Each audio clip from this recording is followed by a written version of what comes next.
Hi, my name is Aaron Turnbull. I'm a physiotherapist and strength and conditioning coach and the owner of Game Time.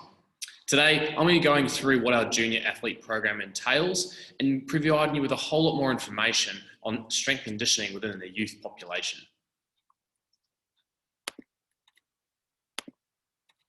So the purpose of today, I want to discuss the benefits of strength and conditioning in youth.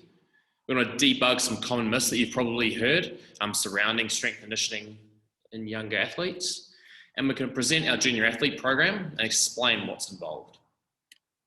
So when it comes to S&C, strength and conditioning, in youth populations, we usually have two main goals. First one, we want to improve their athletic abilities. Okay, so we want to make them fitter, faster, stronger, so that they can perform and excel with their sport.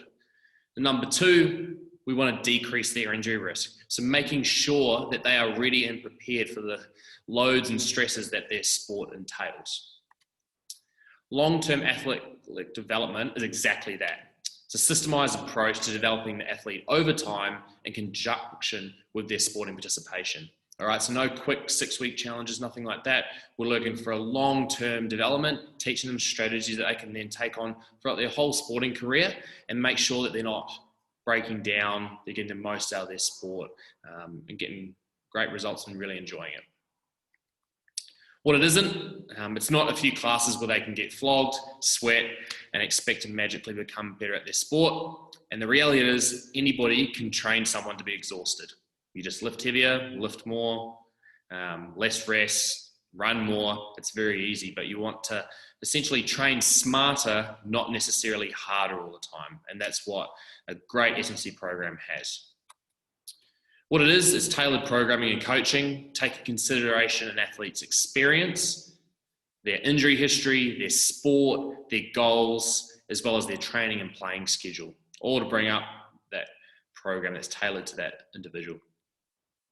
So first off, we're going to go through some of the very common myths that we hear that you may believe yourself when it comes to S&C in the younger population. So the first one, stunts bone growth. So that's a very common one that we hear, probably the number one, that it stunts bone growth, but it's actually the opposite.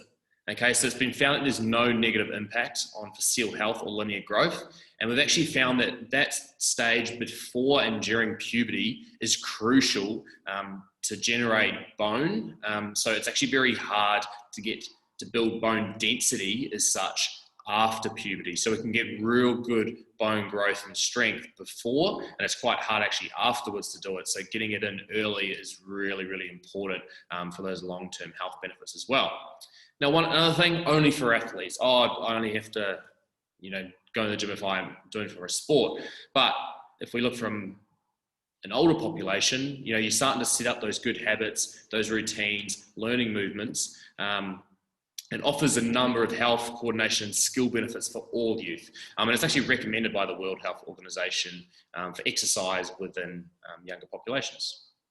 Another one, wait until high school. So that's a very common one. But research shows that children between 5 to 7 are actually physically ready for supervised resistance training. If we look at ground reaction forces and pulls and whatnot on the body, playing sport and even jumping around the jungle gym is putting 4, 5, 6x times the amount of load through the body. So what you do in a gym or using body weight exercises isn't as loading or threatening for the younger body. Girls get bulky. That's a common one. Even into adulthood, we hear that one quite often. But when it comes to training adaptations or improvements that we see in youth, a lot of it's mostly neuromuscular in nature. So what I mean by that is that the body gets better at doing those movements. The nervous system becomes more efficient at performing those movements, more coordinated, switching up more muscles to perform it, as opposed to true muscle growth as such.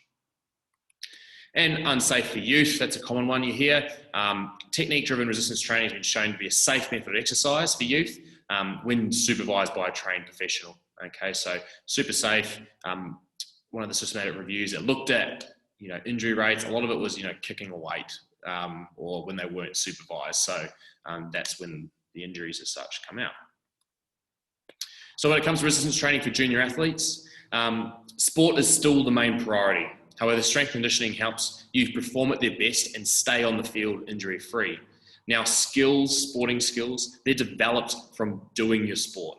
So if you're injured, this time is impacted, and developing physically will only improve your ability to perform your sport. When it comes to junior athletes, you can't just train them like small adults, okay? Due to varying experience, development, coordination, in different sports, a systemized approach maximizes improvements in safety.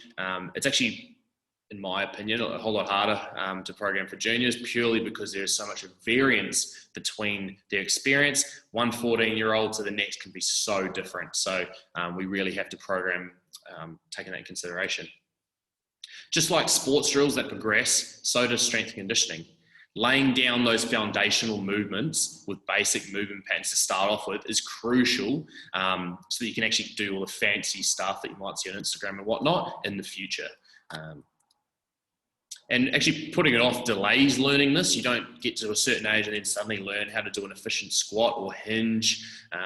So therefore, those performance and injury risk gains, we're kind of putting them off, and others could be getting ahead.